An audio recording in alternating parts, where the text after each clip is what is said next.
Hey guys, this is Andy, and today we're going to go over my top 5 favorite apps of January.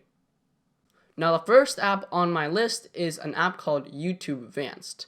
Now, although this app isn't an official app on the Google Play Store, it is an APK that can be downloaded, and there's at least a few hundreds of thousands of downloads, if not millions, and this is definitely a safe app, so don't worry guys, I'm not trying to give you a virus or anything, but this app is honestly just so much better than the normal YouTube app, and after using YouTube Vanced, I just can't seem to go back to normal YouTube. So, what are the main advantages of YouTube Vanced? Well, for one, there is an actual dark mode that has basically a truly dark background, which is great for AMOLED screens since they're able to save battery and also just look better overall.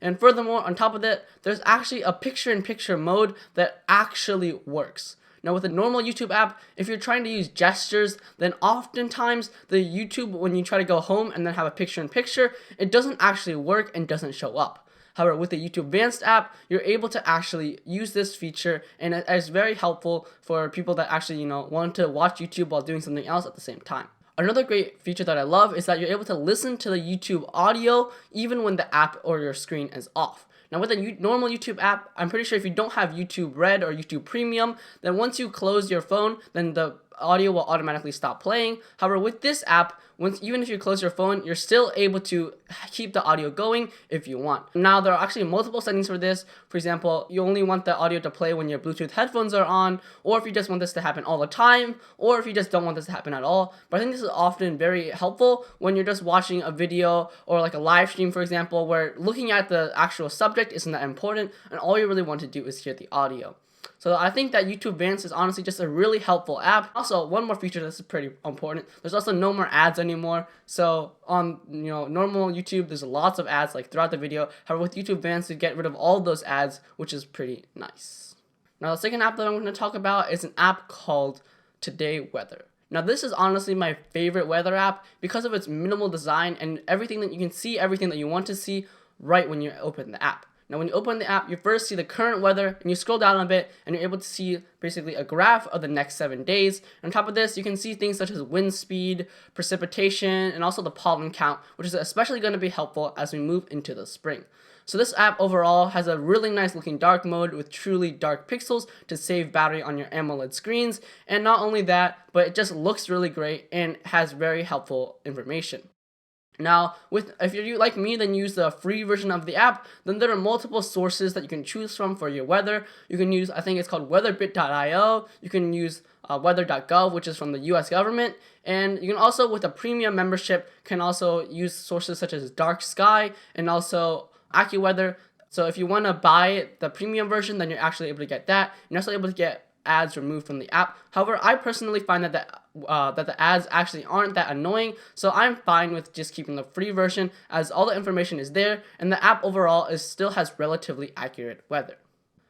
Now, the third app on my list is an app called TickTick. Now, TickTick is another one of those task managing apps where you're able to, make to-do lists and things like that. So it's very similar to things such as Google Tasks or rivals such as Todoist.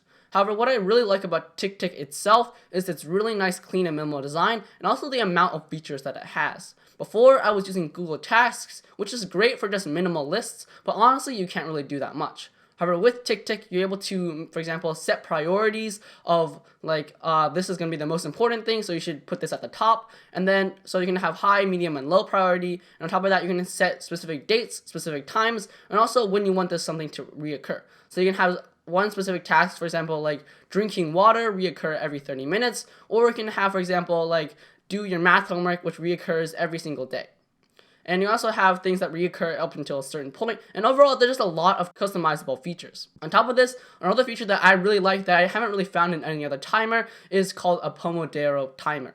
So what this is, if you guys don't know, is that there's one dude who's like really, really smart. He went on TED Talk and stuff like that. He basically said that if you work in 25-minute intervals and take 5-minute breaks, then that's when you're most optimally working. So with this app, there's actually a Pomodoro timer built in. So you can work for 25 minutes and the app will automatically tell you, hey, time's up, take a 5-minute break, and then continue on with your work if you want to. Or if you're done, then you just say, I'm done, and then click out of the app. Now this app honestly just has so many great features, and on top of its clean looking UI, this is my favorite to-do list app, and I'm using it up until this day. Now the fourth app on my list is an app called IFTTT, also known as If This Then That. Now this app is honestly really good for doing trigger actions. Basically say if something happens, then something else happens. So for example, one example that I use is that when I go home, then I turn my ringtone to 10%, and when it's 10:30 at night, then automatically silences. And also when I leave my house, it also silences since I go to school, and then I don't really want like a loud ding in the middle of class. Another function that you can have is when you go home, then you have your smart light bulbs automatically turn on, and when you leave the house, they automatically turn off, which is pretty useful. And basically, there's a lot of special functions that you can have with this app that you wouldn't otherwise be able to do. On top of this, another bonus tip for those who are already using IFTTT. Another thing that I have found is you're able to sign up for a developer account, and with this developer account, you're actually able to code in JavaScript. So if you're pretty big brain like me and you know how to code in JavaScript, then you can actually make more advanced functions with multiple if statements and other else statements, and basically just have more advanced code that allows you to do even more powerful things. So overall, this is a really great app, and it actually can help use your phone to the maximum potential that it has. Now the fifth app on my list is an app called Google Opinion Rewards. So this app is honestly pretty cool since it's basically giving you free money. Well, I mean, it's not really free, but I mean, it's kind of free because you're kind of exchanging your time for the money. So, you know, time is money. So technically it's not free, but you're basically just, what I'm trying to say is you can just spend like 30 minutes on this survey and then you can get money from Google.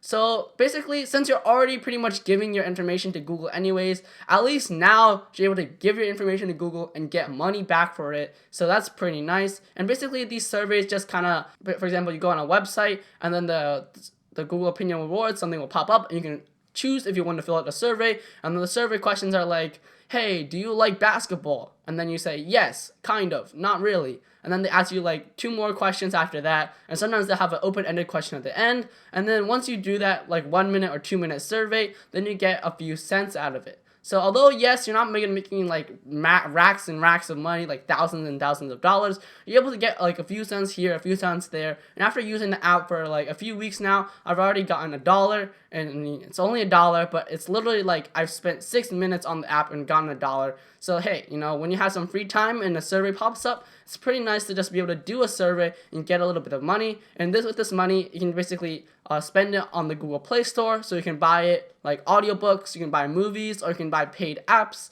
or you can also do in-app purchases. So overall, this is just like a pretty small, it's not like you're going to be getting lots and lots of money from this, but it's a pretty cool app that can help you make a few dollars here and there. But it's pretty cool if you want to just use the money to buy like a paid app, but don't really actually want to spend the money to do it. And since you're already giving your information to Google anyways without your consent, at least now just do it with your consent and get some money. So guys, if you like this type of video, then make sure to comment down below and also subscribe. And just tell me that you guys like this 5 apps video, and I'll make this a recurring series every single month. But anyways guys, that's about it for this video. If you want to see some more content, then just stay tuned for next week, where I actually have a review of the Xiaomi Mi 9T. The Xiaomi Mi 9T is the phone that I'm currently using to have all the B-roll shots with all like the scrolling through the apps with that notchless display, which is just beautiful. But if you want to see the review, make sure to stay tuned for next week. But that's signing off for now. This is Andy, and peace.